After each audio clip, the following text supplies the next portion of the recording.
प्रिय मित्रों, नमो नमः। संस्कृत कौमुदी में आप सभी लोगों का स्वागत है।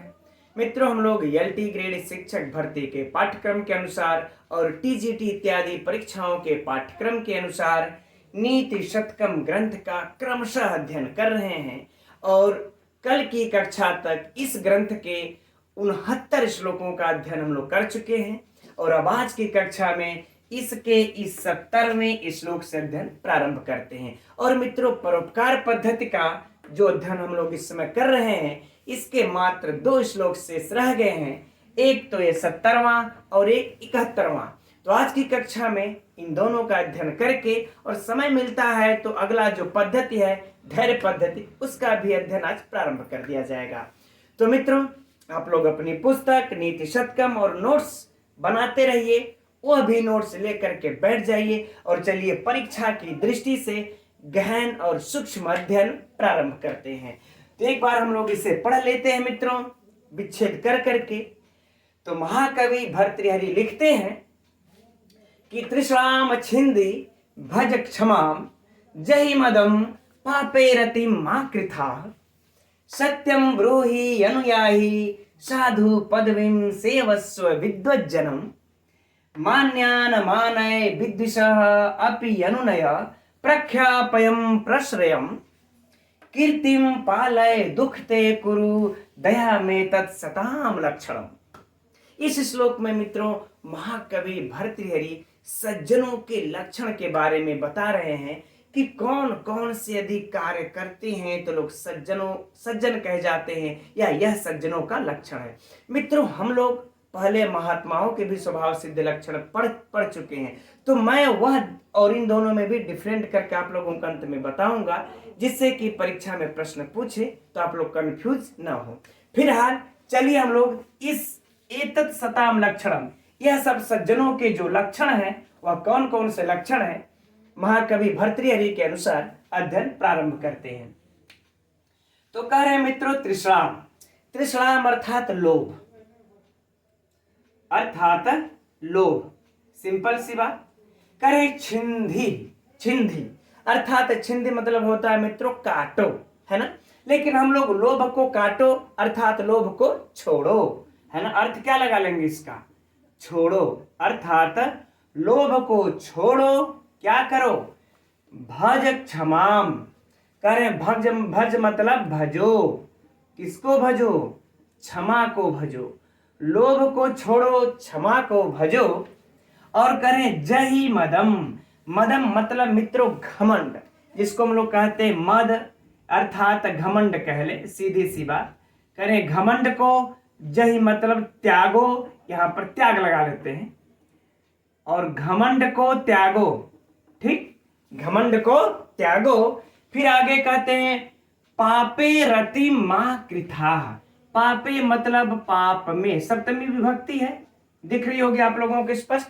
तो पाप में रति मतलब क्या बोलते हैं उसको, लिप्त होना, नेह लगाना, मन को लगाना। और मां मतलब मत, ठीक, कृथा माने करो या लगाओ। तो कह रहे पाप में मन को मत लगाओ, ठीक है ना। पाप में मन को मत करो या फिर मत लगाओ, ठीक। आगे बातें समझ में मित्रों, फिर से देख लेते हैं। लोभ छोड़ो, क्षमा भजो, घमंड त्यागो और पाप में मन को मत लगाओ, ठीक। आगे कहते हैं सत्यम अर्थात क्या बोलो, सत्यम ब्रूहि अर्थात सत्य बोलो, सत्य बोलो। फिर कहे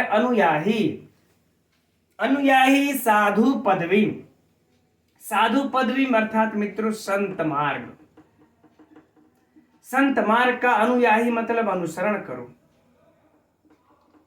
करें संत मार्ग का अनुसरण करो। और सेवस्य मतलब क्या होगा, सेवा करो किसका, विद्वान जन का, ठीक। करें कि विद्वान जन का सेवा करो। तो इसमें 2 बातें बता दिए कि 3 बातें कि सत्य बोलो और संत मार्ग का अनुसरण करो और विद्वान जन का सेवस्व विद्वज्जनम, और विद्वान जन की सेवा करो। अब आगे कहते हैं मित्रों मान्यान मानय, बिल्कुल विच्छेद कर करके मित्र बता रहे आप लोगों को एकदम सरल शब्दों में, है ना।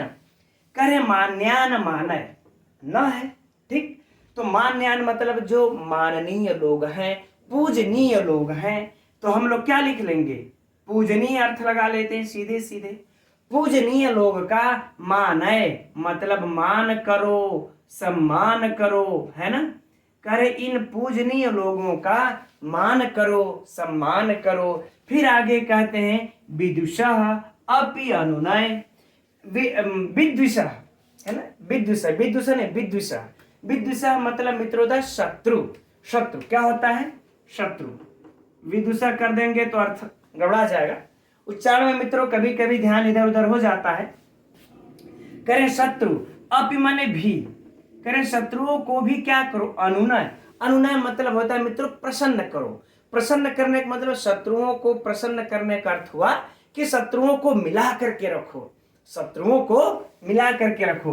तो हम लोग प्रसन्न करने के बजाय अगर अर्थ लिख लें मिला कर रखो, ठीक, तो बेहतर होगा, है ना। शत्रुओं को प्रसन्न करने के बजाय अगर अर्थ लगा ले शत्रु को भी मिला कर रखो। अब आगे कहते हैं प्रख्यापय।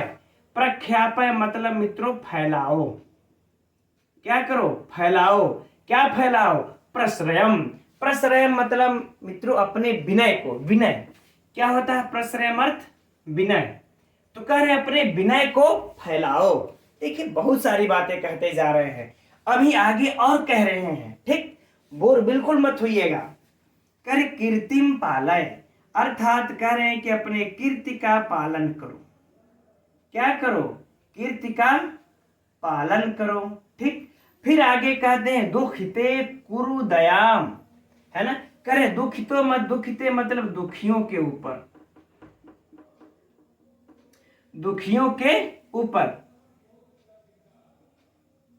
दुखियों के ऊपर। कुरु मने करो, क्या, दया में, दया मतलब दया, करें दुखियों के ऊपर दया करो। एतत् सताम लक्षणम, यही क्या है, सज्जनों का लक्षण है, सज्जनों का लोक व्यवहार है। यह सज्जनों का लोक व्यवहार है, या लक्षण कर लेते हैं सीधे सीधे, छोड़िए। यह क्या है, यही सज्जनों का लक्षण है, ठीक। तो मित्रों इस संपूर्ण अर्थ को एक बार पुनः देख लेते हैं, है ना, कि लोभ छोड़ो, क्षमा को भजो, घमंड को त्यागो, पाप में मन मत लगाओ, करें सत्य बोलो और संत मार्ग का अनुसरण करो, विद्वत जन की सेवा करो, पूजनीय लोगों का मान करो, शत्रु को भी मिला करके रखो, प्रख्यापय प्रश्रयम, अपने विनय को फैलाओ, कीर्तिम पालय, कीर्ति का पालन करो, दुखियों के ऊपर दया करना। यही सब क्या है, सज्जनों का लक्षण है, सज्जनों का लोक व्यवहार है, ठीक मित्रों। मैं समझता हूं अब श्लोक आप लोगों का अर्थ पूरा हो गया। अब हम लोग चलते हैं इसमें से जो परीक्षा में प्रश्न बनते हैं या प्रश्न पूछे जाएंगे, पूछे जा सकते हैं, उस पर चर्चा करते हैं। तो पहले तो मित्रों हम लोगों को यह याद कर लेना है कि यह देखिए बात आ गई यहाँ पर सज्जन की, है ना। तो जो सताम लक्षणम, तो जब भी अगर यह पंक्ति उठा करके दे देगा तो कंफ्यूज हो जाएंगे कि कहीं ये सुजन पद्धति का तो नहीं है ना, सज्जन की बात है तो नहीं। यह देखिए परोपकार पद्धति का है और 9वां परोपकार पद्धति का 9वां श्लोक है, यह याद कर लेना है, ठीक। तो ये चीज अपने दिमाग में लोग डाल लेंगे कि ये परोपकार पद्धति का श्लोक है। अब ये तो प्रश्न संख्या 1 हो गया जो परीक्षा में पूछेगा कि श्लोक किस पद्धति का है। अब प्रश्न मित्र 2 यह होगा कि सताम लक्षणम, कि ये सज्जनों के कितने लक्षण नीति शतकम के अनुसार है। तो मित्रों काउंट कर लीजिए, है ना। लोभ छोड़ो 1, क्षमा को भजना है 2, और घमंड त्याग करना है 3, पाप में मन नहीं लगाना 4, सत्य बोलना है 5, संत मार्ग का अनुसरण करना है 6, सेवा करना है विद्वान जन का 7, और पूजनीय लोगों का मान करना है तो 8, और शत्रु को भी मिला करके रखना है 9, और अपने विनय को भी फैलाने का काम करना है 10, और अपने कीर्ति को भी फैलाने का काम करना है 11, और दुखियों के ऊपर दया भी करना है तो 12। तो ये सज्जनों का लक्षण मित्रों कितने हो गए, टोटल 12। तो परीक्षा की दृष्टि से बहुत बहुत महत्वपूर्ण ये प्रश्न है मित्रों कि सज्जनों के कितने लक्षण हैं, तो 12। आगे बातें समझ में चलिए। अब इसमें से मित्रों अब जो प्रश्न बनेंगे साहित्य के, तो ये प्रश्न बन सकते हैं जैसे त्रिश्राम छिंदी भज भज क्षमाम, है ना, ये किसके लक्षण हैं, तो सताम लक्षण। ये पंक्ति उठा करके दे दे कि यह नीति शतक के अनुसार किसके लक्षण है। याद रहे सज्जनों के जगह अगर महात्माओं के दे दे, पुरुषों के दे दे, ज्ञानियों के दे दे, सब विकल्प रहेगा, तो सब नहीं लगाना। हम लोग क्या लगाएंगे, सताम लक्षण, सज्जनों का लक्षण है, क्योंकि इस श्लोक में सज्जनों के लक्षण की चर्चा है।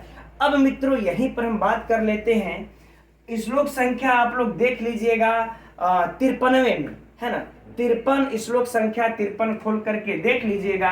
वहां पर यह प्रकृति सिद्ध मिदम ही महात्मना, कि यह महात्माओं के सिद्ध स्वभाव सिद्ध लक्षण है। तो वहां पर मित्रों हम लोगों ने क्या चर्चा किया था, महात्माओं के स्वभाव सिद्ध लक्षण की चर्चा है, स्वभाव सिद्ध लक्षण। ठीक, तो महात्माओं के स्वभाव सिद्ध लक्षण कितने हैं, 6। याद रखिएगा महात्माओं के स्वभाव सिद्ध लक्षण कितने हैं, 6। इसको अगर आप लोग वहां पर नोट किए होंगे तो ठीक है, और नोट किए होंगे वहां पर भी तो ठीक है, नहीं किए होंगे तो भी इस श्लोक के जगह पर यह नोट कर लीजिएगा कि सज्जनों के यहाँ पर 12 लक्षण, और इसी जगह इसको भी मित्रों लिख लीजिएगा, कहीं ऐसा न हो आप लोग कंफ्यूज हो जाए एग्जाम में, परीक्षा में।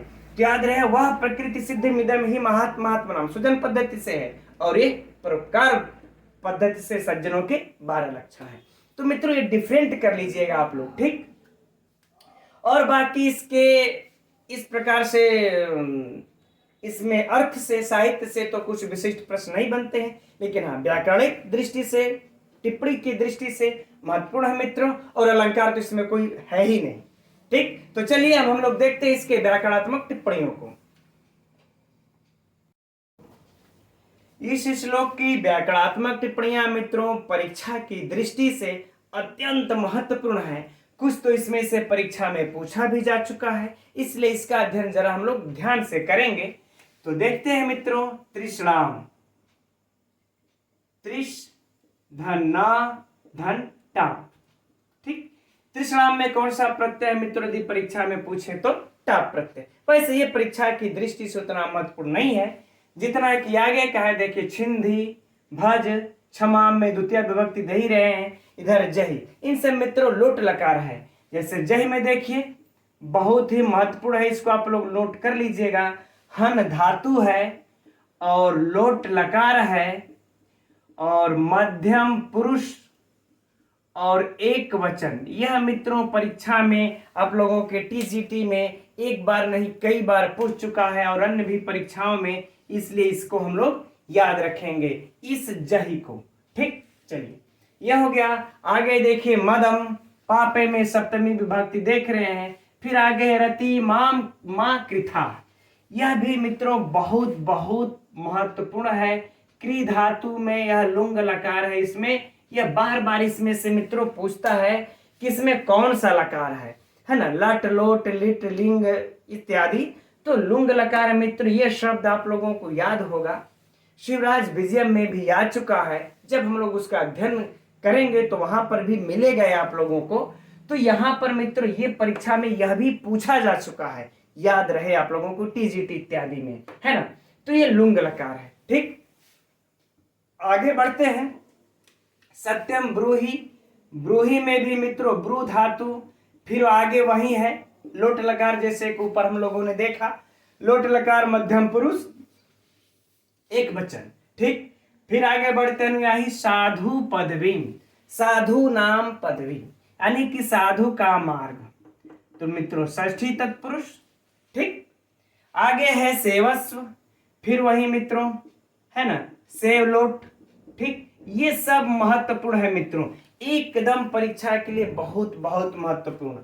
मान्यान, मान्यान है ना, तो मित्रों मान्यान इसमें आप लोगों को द्वितीय विभक्ति बहुवचन, द्वितीय विभक्ति बहुवचन, ठीक। सिंपल सी बात। मान है, यहां पर भी मित्रों कौन सा लकार है, वही बात है, लोट लकार मध्यम पुरुष एक वचन, राइट। विद्विषः, विद्विषः अर्थात शत्रु। तो मित्रों इसमें क्या हो जाएगा, वि उपसर्ग पूर्वक द्विष धातु से क्विप प्रत्यय लग जाता है। विद्विष धन क्विप प्रत्यय लग करके मित्रों द्वितीय विभक्ति के एक वचन में बन जाता है विद्विषः, है ना। ठीक, इस तरह से रहेगा, राइट। चलिए अब आगे बढ़ते हैं। अनुनय प्रख्यापय प्रश्रयम। प्रश्रयम में मित्रों यहां हो सकता है कि ये पाठभेद मिलता है, हो सकता है आप लोगों के किताब में यहाँ पर प्रच्छादनम इत्यादि ये दिया हुआ हो, यहाँ पर पाठभेद मिलता है, जिसमें कोई समस्या नहीं। अगर वो दिया होगा तो छद धातु है, नहीं तो प्रश्रयम तो दिख ही रहा है। आगे कृत्रिम की भी चर्चा मित्रों हो चुकी है पहले में। पालय में भी मित्रों वही बात है, पाल धातु लोट लकार मध्यम पुरुष एक वचन दुखिते। हाँ, इसमें मित्रों दुख दुख धन इतच प्रत्यय है। कौन सा प्रत्यय मित्रों, इतच। फिर सप्तमी विभक्ति के एक वचन में पड़ता है दुखिते। ठीक, तो ये याद रहे मित्रों, दुखिता में इतच प्रत्यय है, परीक्षा की दृष्टि से वेरी वेरी महत्वपूर्ण, और यह पूछ भी चुका है यह भी। कुरु का आप लोग जानते ही हैं, दयाम एतत सताम लक्षणम, आगे कोई बात नहीं। ठीक, वही लोट लकार है ना मित्रों। तो इसमें जो परीक्षा की दृष्टि से व्याकरणात्मक टिप्पणियां हैं मित्रों, एक तो जही है, भज है ना, यह ब्रूही है, सेवस्व है, और ये क्विप प्रत्यय जो विद्विषः में लगा है शत्रु के अर्थ में क्विप प्रत्यय, यह तो बिल्कुल ही याद कर लेना है ना। और इधर पालय है, दुखते हैं, सबके सब ये सब परीक्षा की दृष्टि से अत्यंत महत्वपूर्ण है मित्रों, पूछी जा चुकी है और हो सकता है पूछी भी जाएंगी, इसलिए इसे नोट कर लीजिए। अब इसमें बात करते हैं मित्रों छंद की। इसमें कौन सा छंद है, तो शार्दुल विक्रीडित छंद है। ठीक, अब देखते हैं मित्रों, अब इस श्लोक की तो हमारे समझ में आ रहा है कि सारी बातें हो गई, सारी चर्चाएं हो गई। अब बढ़ते हैं अगले श्लोक की तरफ। तो ये रहा अगला श्लोक मित्रों, 71वां, और यह श्लोक परोपकार पद्धति का अंतिम श्लोक है, किंतु परीक्षा की दृष्टि से अत्यंत महत्वपूर्ण श्लोक है। इससे परीक्षा में प्रश्न पूछा जा चुका है, तो हम लोग इसका अध्ययन जरा ध्यान से करेंगे। तो पहले मित्रों पढ़ लेते हैं एक बार, फिर अर्थ को देखेंगे।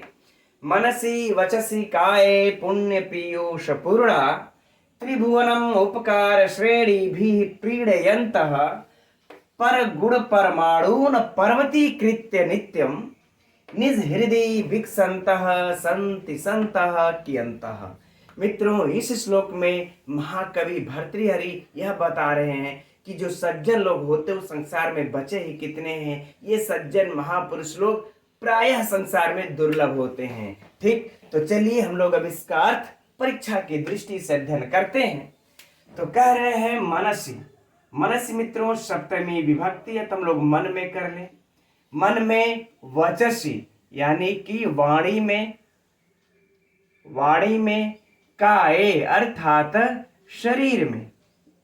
ठीक, अब क्या कर रहे हैं कि पुण्य पीयूष, पुण्य मतलब मित्रों पुण्य रूपी, पुण्य रूपी क्या, पीयूष अर्थात अमृत, पीयूष अर्थात अमृत। अब पूर्णाह, पूर्णाह है तो भरे हुए, क्या हो जाएगा, भरे हुए। ठीक, तो कह रहे हैं कि मन में, वाणी में, शरीर में पुण्य रूपी अमृत भरे हुए। और अब विसर्ग उधर लगा देंगे तो स आधा समाप्त हो जाएगा, तो हो जाएगा त्रिभुवनम, है ना। तो त्रिभुवनम मतलब मित्रों तीनों लोकों का, तीनों लोकों का उपकार श्रेणी भी, तीनों लोकों का उपकार यानी अपने उपकार यानी कि उपकार की श्रेणियों के से, यानी उपकार द्वारा सीधे कह लेते हैं, उपकारों, उपकार की श्रेणी अर्थात बहुत सारे उपकारों के द्वारा प्रीडयन्तः माने प्रसन्न रखने वाले, प्रसन्न रखने वाले। ठीक, प्रसन्न रखने वाले। अब आगे कह रहे हैं कि पर गुण परमाणुन, पर गुण परमाणुन। तो पर गुण का अर्थ क्या हो जाएगा मित्रों, दूसरों के गुण को, पर गुण अब दूसरों के गुण को, ठीक। अब कह रहे हैं परमाणु मतलब कि छोटे, परमाणु मतलब सूक्ष्म अर्थात छोटा, ठीक। तो हम कर ले कि सूक्ष्म ही लिख लेते हैं। चलिए, दूसरों का जो गुण है अगर वो सूक्ष्म भी गुण है तो उस सूक्ष्म गुण को पर्वतीकृत यानी कि पर्वत के समान करके बढ़ा चढ़ा करके कहने वाले, किसके समान? पर्वत के समान बढ़ा चढ़ा करके कहने वाले, ठीक।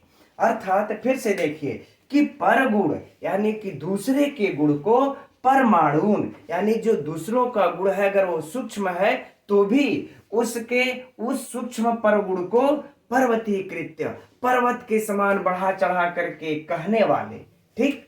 अब उसके बाद ये तो मित्रों इतना ही पहले बात है। अच्छा, इसको एक बार फिर से देख लेते हैं कि मन में, वाणी में, शरीर में पुण्य रूपी अमृत से भरे हुए और अपने उपकारों के द्वारा, उपकार की श्रेणियों के द्वारा तीनों लोकों को प्रसन्न रखने वाले और दूसरों के सूक्ष्म गुण को भी पर्वत के समान पर्वतीकृत पर्वत के समान बढ़ा चढ़ा करके कहने वाले। और आगे कहते हैं नित्यम। नित्यम मतलब मित्रों नित्य अर्थात हमेशा, हमेशा निज हृदय, निज हृदय अर्थात अपने हृदय में ही, अपने हृदय में ही, अपने हृदय में ही, मात्रा इधर से लगा लेते हैं, अपने हृदय में ही विकसंतः, विकसंतः मतलब मित्रों होगा कि हर्षानुभव यानी कि प्रसन्न रहने वाले, ठीक सीधे कह ले कि प्रसन्न रहने वाले, हर्ष का अनुभव करने वाले या प्रसन्न रहने वाले संत अर्थात हैं। और संतः अर्थात सज्जन लोग, सज्जन लोग। और की अंतः माने कितने, की अंतः अर्थात कितने, सज्जन लोग कर लेते हैं।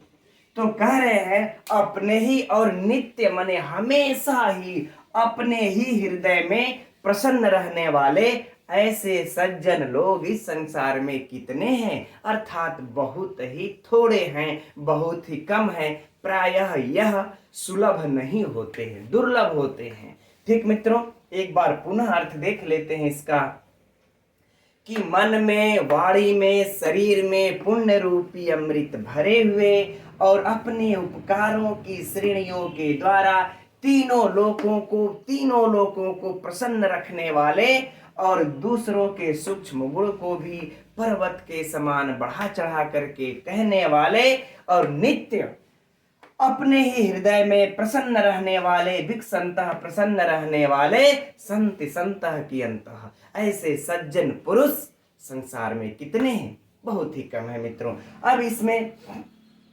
चलिए परीक्षा की दृष्टि से कुछ इसमें प्रश्नों को हम लोग खुद करके निकालते हैं। वैसे इसमें साहित्य की दृष्टि से, अर्थ की दृष्टि से कुछ विशिष्ट प्रश्न नहीं है, लेकिन फिर भी चलते हैं। पहले तो मित्रों ये वाली पंक्ति देखिए, बहुत ही महत्वपूर्ण है परीक्षा की दृष्टि से। कई बार परीक्षाओं में पूछा जा चुका है किस पद्धति का है, तो चूंकि हम लोग संत संतः की अंतः लिखा हुआ था, सज्जन समझ करके सुजन पद्धति का मारते हैं, लेकिन है किस पद्धति का? परोपकार पद्धति का। तो मित्रों हम लोगों के 70वां श्लोक और 71वां दोनों ही याद रख लीजिएगा, परोपकार पद्धति का है, सुजन पद्धति का नहीं है। ठीक, अब आगे बढ़ते हैं। इसमें ऐसे सज्जन लोग, इस संतः का हम लोगों ने अपने जो यह पढ़े है ना कि ये प्रसन्न रखने वाले, दूसरों के गुणों को सूक्ष्म पर्वत के समान कहने, सूक्ष्म गुणों को भी पर्वत के समान कहने वाले, तो ये सब विशेषण किसके हैं? संत के हैं। इस संतः ये संज्ञा है, इसे याद रखना है मित्रों, ठीक है। और बाकी देखिए इसमें अलंकार की अगर चर्चा करें तो कुछ विशिष्ट अलंकार इसमें से कुछ निकलता नहीं है। कुछ विद्वानों का कहने का मत है कि इसमें अर्थापत्ति अलंकार है ना, लेकिन अगर अर्थापत्ति अलंकार को भी देखा जाए तो पूर्ण रूप से वह भी अलंकार निकल करके सामने नहीं आता है, इसलिए अलंकार को छोड़ ही देते हैं। ठीक, अब इसमें बाकी मित्रों विशिष्ट वैसे प्रश्न बनते नहीं है। इस पंक्ति से कुछ व्याकरणात्मक दृष्टि से प्रश्न बनते हैं जो परीक्षा में पूछ चुका है, तो उसको हम लोग व्याकरणात्मक टिप्पणियों में देखते हैं। तो देखते हैं मित्रों इसके व्याकरणात्मक टिप्पणियों को। तो है मनसी वचसी काय। तो यहाँ पर मित्रों आप लोग साधारण तौर पर समझ सकते हैं कि कि अधिकरण के रूप में सप्तमी विभक्ति हुई है, तो सप्तमी विभक्ति एक वचन। तो मित्रों यह जो है कि जब शब्द रूप पूछता है साहित्य से उठा करके परीक्षाओं में, तो इस दृष्टि से यह तीनों अत्यंत महत्वपूर्ण है। ठीक, अब आगे बढ़ते हैं। पुण्य पीयूष पूर्णा। तो पूर्णा में मित्रों प्री धनकत प्रत्यय लग करके क्या बन जाता है, पूर्णा। अब है क्या यहाँ पर, पुण्य पीयूष पूर्णा। ठीक है ना, तो क्या हो जाएगा, पुण्यम एव पीयूषम तेन पूर्णा, कि पुण्य रूपी पीयूष से भरे हुए।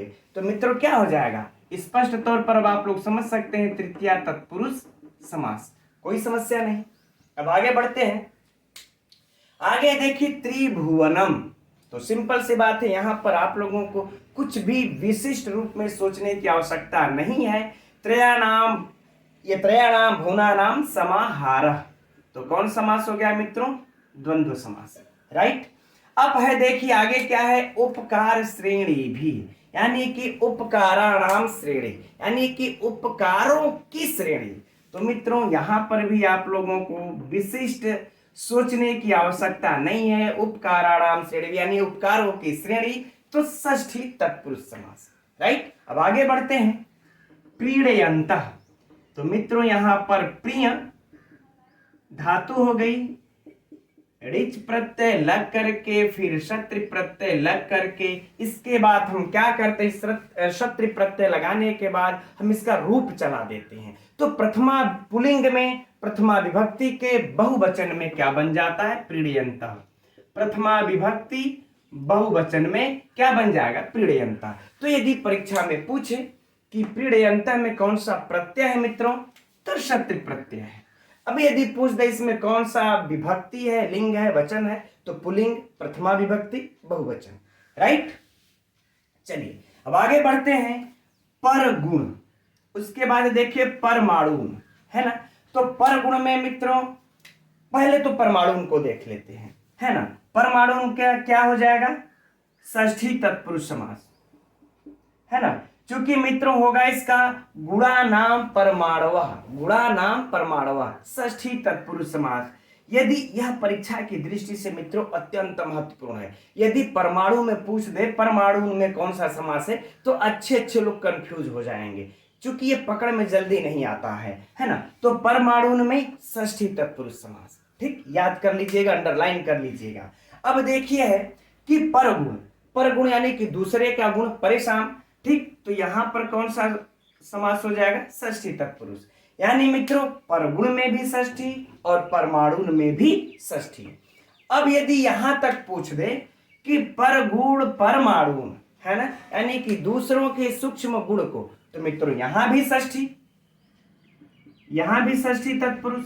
तो कुल मिला जुला करके परगुण पूछे तो षष्ठी, परमाणु पूछे तो षष्ठी, परगुण परमाणु पूछ दे परीक्षा में तो भी षष्ठी तत्पुरुष, राइट। हाँ, अब आगे बढ़ते हैं मित्रों। पर्वती कृत्य बहुत परीक्षा की दृष्टि से मित्रों इंपॉर्टेंट यानी महत्वपूर्ण, ठीक। तो पहले देखते हैं पर्वती का। तो पर्वत धन च्वी, च्वी प्रत्यय लग करके मित्रों क्या बन जाता, पर्वती। अब इस पर्वती का कृत्य के साथ अब कृत्य को देख लेते हैं। तो मित्रों क्रीधन कत्वा, क्रीधन कत्वा। अब इस क्रीधन कत्वा को लग जाने के बाद मित्रों इसमें उर्यादि च्वी डाचष्ट सूत्र से इसकी जो है कि गति संज्ञा हो जाती है, और फिर कुगति प्रादेय से समास होने पर इस कत्वा को लेप आदेश हो करके पर्वती कृत्य बन जाता है, ठीक। अब बात करते हैं परीक्षा में इससे प्रश्न कैसे पूछेगा, तो सुनिए। पर्वती कृत्य में किस सूत्र से समास हुआ है, या पहले नहीं, समास नहीं, पहले गति संज्ञा, इसकी क्री की गति संज्ञा किस सूत्र से हुई है, तो सीधे लिखिए मित्रों उर्यादि च्वीडाचष्ट सूत्र से इसकी गति संज्ञा हुई, एकदम नोट कर लीजिएगा। फिर से सुनिए, पर्वती कृत में किस सूत्र से इसकी गति संज्ञा होती है? तो उर्यादि च्वी डाचस सूत्र से। मित्रों इसका हम लोग समास प्रकरण में बहुत अच्छे तरीके से अध्ययन किए हैं, वहां से जाकर के आप लोग प्ले लिस्ट में वीडियो पड़ी होगी, देख सकते हैं। तुर्यादि च्वी डाचस सूत्र से इसकी गति संज्ञा। अब किस सूत्र से समास हुआ है मित्रों? तो कुगति प्रादेय सूत्र से इसका समास होता है और फिर कत्वा को लेप आदेश होकर के पर्वतीकृत। तो ये दो सूत्र मित्रों परीक्षा की दृष्टि से और समास की दृष्टि से पूछे जा सकते हैं। बहुत बहुत बहुत महत्वपूर्ण है ना? एकदम इसको यहां भी और पुस्तक में भी नोट कर लीजिएगा। अब है निज हृदय विकसंतः, है ना? विकसंतः में क्षत्र प्रत्यय प्रथमा विभक्ति बहुवचन आप लोग जान रहे हैं। चलिए अब जो परीक्षा की दृष्टि से मित्रों महत्वपूर्ण है उस पर चर्चा करते हैं। एक ही यही पूछा जा चुका है संतः, यह परीक्षा में पूछ चुका है मित्रों। अब मुझे अच्छे प्रकार से स्मरण नहीं हो पा रहा है कि क्या पूछा है, लेकिन शायद यह पूछा था पंक्ति देख करके किसमें से क्रिया संज्ञा कौन है ना? संति संता की अंत इस प्रकार ऑप्शन में दिया हुआ था विकसंतः, ठीक है ना? संज्ञा इसमें से कौन है? देखिए कितनी अंदर तक गहराई तक जाकर के टीजीटी में प्रश्न को पूछा था मित्रों। तो संतः मतलब क्या होता है? सज्जन। यहां पर जो अर्थ है अभी हम लोगों ने अर्थ जब इसका पढ़ रहे थे तो देखे सज्जन। तो सज्जन क्या है मित्रों? संज्ञा। सज्जन क्या है? संज्ञा है। तो ये याद रहे कि संतः इसमें संज्ञा है और इसमें अस धातु से कौन सा लगा है? अस धातु। अस धातु धन लट लकार और इसके बाद कौन सा इसमें प्रत्यय है मित्रों? क्षत्र प्रत्यय है ना? ये क्षत्र प्रत्यय है, लेकिन यहां पर संज्ञा की तरह यह प्रयुक्त हुआ है, याद रहे, ठीक है? तो अगर यह भी पूछ दे कौन सा संतः में धातु, शायद धातु से भी पूछ चुका है। जो भी हो मित्रों इन सभी पॉइंटों को नोट कर लेना है कि संतः में धातु कौन सी है? अस धातु है। लकार कौन सा है? लट लकार है। प्रत्यय कौन सा है? क्षत्र प्रत्यय है। और यह संतः है क्या? संज्ञा। राइट मित्रों? तो ये प्रश्न परीक्षा में पूछ भी चुका है और बहुत बहुत इंपॉर्टेंट हो सकता है एलटी में भी आप लोगों से पूछ दे या टीजीटी में पुनः रिपीट कर दे, ठीक? तो इसे याद रखिएगा मित्रों। अब बात करते हैं, अब तो हम समझते हैं मित्रों इसको व्याकरणात्मक टिप्पणी की दृष्टि से श्लोक पूर्ण हो गया, या और भी कुछ शेष बचा हो तो आप लोग बताइए। अब बात कर लेते हैं मित्रों हम लोग इसमें जो है कि छंद की। तो इसमें मालिनी छंद है। कौन सा छंद है? मालिनी छंद है, ठीक है ना? चलिए तो इसके साथ ही मित्रों ये आप लोगों का परोपकार पद्धति आज समाप्त हो गया। अब तो देखते हैं मित्रों हम लोग धैर्य पद्धति का ये पहला श्लोक और नीति शतकम ग्रंथ का 72वां श्लोक। तो चलिए हम लोग एक बार इसको पढ़ लेते हैं, तत्पश्चात अर्थ इत्यादि देखा जाएगा। तो रत्न ही महावधेह तुतसुहु न देवा, विच्छेद कर करके मित्र हम लोग पढ़ लेते हैं, अर्थ समझने में आसानी रहेगी। न भेजिरे भीम विषेण भीतिम सुधाम बिना न प्रयुः विरामम न निशितार्थात विरमंत धीरा। मित्रों इस श्लोक में महाकवि भर्तृहरि यह बता रहे हैं कि जो धीरवान पुरुष होते हैं, जो धैर्यवान लोग होते हैं, वह बिना अपने लक्ष्य को प्राप्त किए हुए नहीं रुक सकते, ठीक? तो अब उसके लिए क्या कह रहे हैं? चलिए हम लोग परीक्षा की दृष्टि से इस श्लोक के अर्थ को देखते हैं। तो कह रहे हैं मित्रों रत्न ही अर्थात रत्न, ठीक? महावधेह अर्थात समुद्र, ठीक?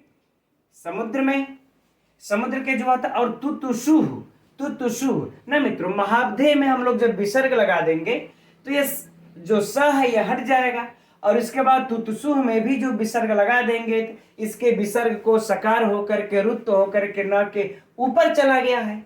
तो तुतुसुह माने संतुष्ट, क्या? संतुष्ट। और न माने नहीं, और देवा माने देवता लोग। सिंपल सी बात है मित्रों।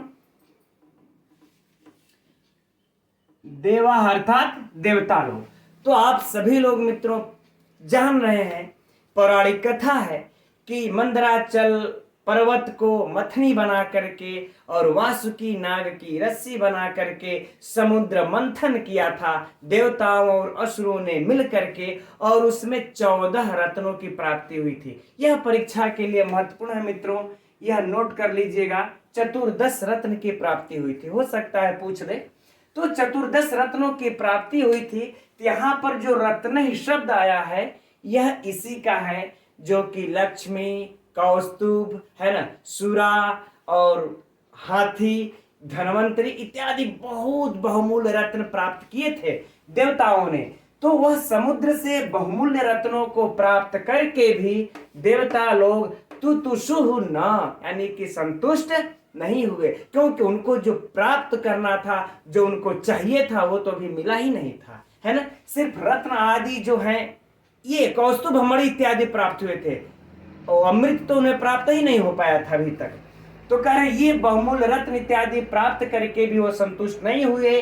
अब आगे कहते हैं न भेजी रे भीम विषेण भीति। भीति मित्रों भयभीत, क्या, और कह रहे भयभीत भी नहीं हुए। और भीम विषेण मतलब भयंकर, भीम अर्थात कह रहे कि भयंकर, और विषेण मतलब विष।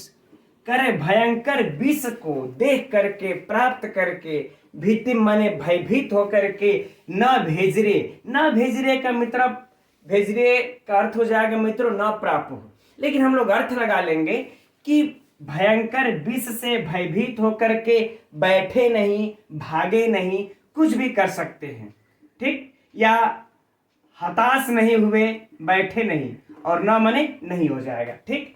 तो कह रहे जब इन्हें समुद्र मंथन में कौस्तुभ मणि इत्यादि जब बहुमूल्य रत्न प्राप्त हुए, तो भी देवता लोग संतुष्ट नहीं हुए और मथते रहे उसको। और फिर आगे जा जल करके उसी समुद्र से जब भयंकर कालकूट निकला, विष निकला, तो भी वह उससे भयभीत होकर के बैठे नहीं, उस समुद्र को लगातार मथते रहे। और फिर सुधाम बिना ना प्रयुः विरामम, है ना। सुधाम मतलब अमृत, सुधाम अर्थात अमृत को बिना मने बिना, और न मतलब नहीं, और प्रयुः विरामम, प्रयुः विरामम मतलब रुकना। अब प्रयुः का अर्थ लगा लेंगे मित्रों हम लोग, प्राप्त किए बिना रुके नहीं, है ना। तो लिख लेते हैं प्राप्त किए बिना रुके, है ना। विरामम माने रुकना, और न माने पहले तो ही है। तो हो गया कि अमृत को प्राप्त किए बिना वह रुके नहीं, कौन, देवता लोग, ठीक है ना। तो ये बातें हो गई मित्रों यहां तक, ठीक। अब फिर आगे इस अर्थांतर न्यास अलंकार में सुक्ति को बोल रहे हैं कि न अर्थात नहीं, और निश्चितार्थात, यहां पर दकार को तकार हो जाएगा मित्रों, फिर त को द हुआ है, फिर अलग कर लेंगे तो विरमंती हो जाएगा। तो निश्चितार्थ का अर्थ हो जाएगा मित्रों कि अपने निश्चित उद्देश्य, निश्चित उद्देश्य, कर अपने निश्चित उद्देश्य कह ले, चाहे यूं कह ले जो उनका संकल्प रहता है, जो उनकी प्रतिज्ञा रहती है, उसको प्राप्त किए बिना विरमंति माने रुकते नहीं या विराम नहीं करते, रुकते नहीं या फिर विराम नहीं करते। धीरा माने सीधे कहले धैर्यवान लोग, या फिर कहले धीर पुरुष, धीर पुरुष। तो कह रहे हैं कि धीर पुरुष अपने निश्चित उद्देश्य को प्राप्त किए बिना रुकते नहीं है, ठीक मित्रों। तो एक बार संपूर्ण अर्थ को पुनः देख लिया जाए। कह रहे हैं कि समुद्र के इन कौस्तुभ आदि बहुमूल्य रत्नों को प्राप्त करके भी देवता लोग संतुष्ट नहीं हुए, और इस भयंकर मथते रहे, समुद्र को मंथन करते रहे, और इस भयंकर भय विष को निकलने पर भी वह भयभीत होकर के देवता लोग बैठे नहीं, जब तक से उनको अमृत प्राप्त किए बिना, यानी कि अमृत को प्राप्त किए बिना वह रुके नहीं, यानी कि लगातार धैर्य बांध करके कार्य मंथन का कार्य करते रहे, ठीक। तो फिर नीचम सुक्ति के रूप में कहते हैं महाकवि भर्तृहरि कि निश्चित उद्देश्य को प्राप्त किए बिना ये धीर पुरुष रुकते नहीं है। जब तक से उनका निश्चित उद्देश्य प्राप्त ना हो जाए, चाहे आंधी तूफान कुछ भी आ जाए, वो बीच में रुकेंगे नहीं। ठीक मित्रों, अर्थ तो हम समझ रहे हैं कि क्लियर हो गया। अब चलते हैं जो परीक्षा में पूछे गए हैं इससे प्रश्न और जो पूछे जा सकते हैं उस पर थोड़ी सी साहित्य से प्रश्नों की चर्चा कर लेते हैं। तो मित्रों, ये वाला जो पंक्ति है एकदम अंडरलाइन कर लीजिएगा, ये महत्वपूर्ण सुक्ति है। ठीक, क्या है? सुक्ति है। और सबसे सरल सा है कि देखिए धैर्य पद्धति का है, तो इसमें धैर्य की बात है, धैर्य की बात है कि धीरा यानी धीर पुरुष। तो हम लोग समझ रहे हैं कि आप लोगों को इस सुक्ति को याद करने में कि किस पद्धति का है, ज्यादा दिमाग लगाने की आवश्यकता नहीं पड़ेगी, है ना। चलिए, यह याद हो गया। अब मित्रों, इसमें अलंकार कौन सा है, तो बात चर्चा पहले भी हो चुकी है। जहां पर भी आप लोगों को सुक्ति नजर आ जाए वहां पर कौन सा अलंकार है? अर्थांतर न्यास अलंकार। ठीक, तो इसमें यदि मित्रों पूछ दे अलंकार कौन सा है, तो अर्थांतर न्यास अलंकार। यह सुक्ति किस पद्धति की है, किस ग्रंथ की है, तो धैर्य पद्धति नीति शतकम ग्रंथ की है। अब बात करते हैं मित्रों, हम लोग इधर के प्रश्नों में चलते हैं। तो हम समझ रहे हैं इधर का कोई भी प्रश्न यदि आप लोगों से पूछेगा तो प्रायः सभी लोग जानते हैं। अरे रत्नों में 14 रत्न प्राप्त हुए थे, कौस्तुभ मणि कहां से निकली थी, धनवंतरी कहां से निकले थे, है ना, और ये तो इत्यादि ये सब आप लोग समझ ही सकते हैं, इसमें कोई समस्या होगी नहीं। अच्छा, यह भी प्रश्न अगर बनेगा इन तीनों पंक्तियों से मित्रों तो जनरल प्रश्न है, गलत ही नहीं होंगे आप लोगों के। जैसे देखिए कि रत्न इत्यादि को प्राप्त करके कौन लोग संतुष्ट नहीं हुए, तो देवता लोग। भयंकर विष को समुद्र से प्राप्त करने पर भी कौन भयभीत नहीं हुए, ठीक है ना, तो देवता लोग। और रत्न को प्राप्त किए, अरे अमृत को प्राप्त किए बिना कौन नहीं रुके, तो देवता लोग। ठीक, तो इसमें से अगर प्रश्न पूछेगा तो बचेगा नहीं। और ये वाला आप लोगों ने देख ही लिया, यानी कि टोटल ये श्लोक आप लोगों को परीक्षा में कंफ्यूज नहीं करेगा। ठीक, ये हो गया साहित्य से। अब चलिए हम लोग इसके व्याकरणात्मक टिप्पणियों को देखते हैं। इसके व्याकरणात्मक टिप्पणी में देखते हैं मित्रों, रत्न ही महाब्धे यानी कि महान अवधि महाब्धि, महान अवधि महाब्धि। तो विशेष विशेषण भाव आप लोगों को समझ में आ रहा होगा। यहाँ पर मित्रों कौन सा समास हो जाएगा? कर्मधारय समास। ठीक है ना। फिर है आगे तुतुषुः। तुतुषुः अर्थात मित्रों तुष धातु है, तुष धातु है। इसके बाद इसमें लिट लकार है और फिर प्रथम पुरुष बहुवचन, प्रथम पुरुष बहुवचन। क्या बन जाएगा मित्रों? तुतुषु। यहां पर विसर्ग लग जाएगा, तुतुषु। तो याद रखिएगा ये परीक्षा के लिए बहुत बहुत महत्वपूर्ण है व्याकरणात्मक टिप्पणी की दृष्टि से कि तुतुषु में कौन सा लकार है, प्रायः यही पूछा जाएगा। तो मित्रों याद रहे कि लिट लकार है इसमें, राइट। देवाह का देख लेते हैं। दीवधनच, दीवधनच बराबर क्या हो जाता है मित्रों? देवा। ठीक, चलिए देवा, उसके बाद देवा रूप हम चला लेते हैं तो देवा बन जाता है। आगे देखते हैं। फिर ना भेजीरे। मित्रों यहां पर भी देखिए भज धातु है, लिट लकार है, प्रथम पुरुष है, बहुवचन है। इसमें का मित्रों ये तुतुषु भेजीरे और भी आगे है, देखते हैं, महत्वपूर्ण है। याद रखिएगा भीम विषयण, भयंकर विष। विष तो है लेकिन कैसा है? भयंकर है। तो यह विष क्या हो गया? विशेष। और भयंकर क्या हो गया? विशेषण। तो विशेष विशेषण संबंध। तो कौन सा समास हुआ मित्रों? कर्मधारय समास। वेरी सिंपल, कोई विशिष्ट दिमाग लगाने की आवश्यकता ही नहीं है मित्रों। यहां पर भीति, भी धातु से कौन सा प्रत्यय मित्रों? कितिन प्रत्यय। भी से कितिन प्रत्यय लग करके बना लेते हैं, फिर द्वितीय विभक्ति के एक वचन में भीति। चलिए आगे बढ़ते हैं। सुधाम बिना ना प्रययुः, प्र या लिट। फिर इसमें प्रधन या धन, लिट लकार है मित्रों। यहां पर भी है ना, ये भी याद रखिएगा प्रययुः में लिट लकार होकर के प्रथम पुरुष बहुवचन में बन जाता है प्रययुः। ठीक, अगला है विरामम, विरम घय। वी धन रम धन घन।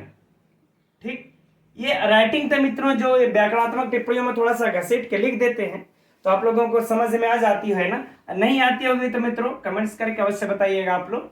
आगे देखते हैं, न निश्चितार्था, यानी कि निश्चित अर्थ।